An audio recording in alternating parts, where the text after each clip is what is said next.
A plan to build a new central fire station in Brooklyn Park will now need other legislative support. Governor Tim Walz unveiled his bonding proposal this week, but several local suburbs seeking state funds were not part of his recommendations. Brooklyn Park requested nearly $13 million to construct a central fire station that could also be used as a regional training facility and emergency operations center. The city has already received more than $1 million from the state to design the station. Other local requests left out include $4 million sought for an expansion of the Zanewood Rec Center in Brooklyn Park, Maple Grove's request for $16 million to expand its community center, Plymouth's application for $32 million for its city center redevelopment efforts. That would include an additional ice sheet at the Plymouth Ice Center.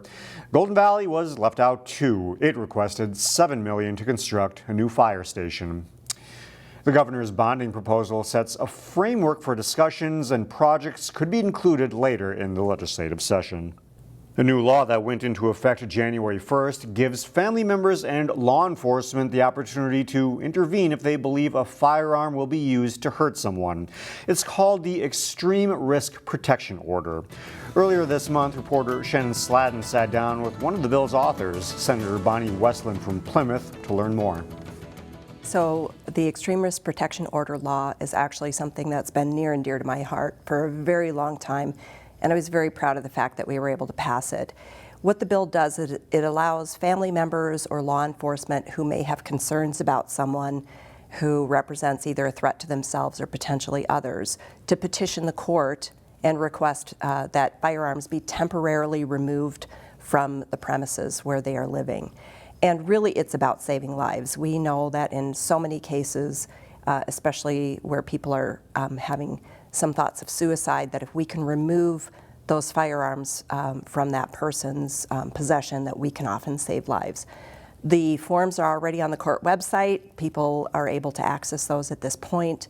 And basically, you file a petition with the court reviews the petition, a hearing is held, so there is a process in place that's actually quite similar to the order for protection process. All right, and you've gotten a little bit of attention for this. Got to go to the White House in December. What was that like? I did. So the Biden-Harris administration established an Office of Gun Violence Prevention in September, and December 13th they convened state legislators from around the country to talk about gun violence prevention and things that we can do on the state level.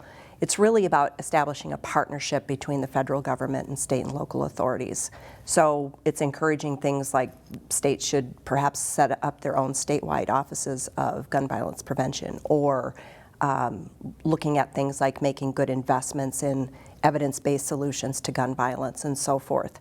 It was really exciting to be there, and we will be meeting again by Zoom at the end of this month. All right, so the work continues. It does. And you have something coming up for legislation on this same topic this spring. Can you tell us about that? That's right. So last year, I actually was chief author of the Lost and Stolen Firearms Bill, and actually Senator Gustafson is the chief author of the Safe Storage Bill. Those are two really, really important pieces of legislation that I think we hope to get across the finish line. All right. Is this something you hear from your constituents about quite a bit? Absolutely. I think gun violence continues to be on top of mind for many people. It's January 8th today, and we have already had, I believe, 6 mass shootings. 4 people have died, about 30 people have been injured. This is a major public health problem that we have to address. And the safe storage law and the lost and stolen firearm bills, I think, are the next things that we'd like to pass. All right. We'll be watching to see how it goes. Senator Bonnie Westlin of Plymouth, thank you for stopping by today. Thank you. Firefighters do a lot to help others in their respective communities, and as I found out, a member of the Brooklyn Center Fire Department has found another way to give back. So Engine 5 is our main truck that we use for every calls that we get. Meet Corboy Bala.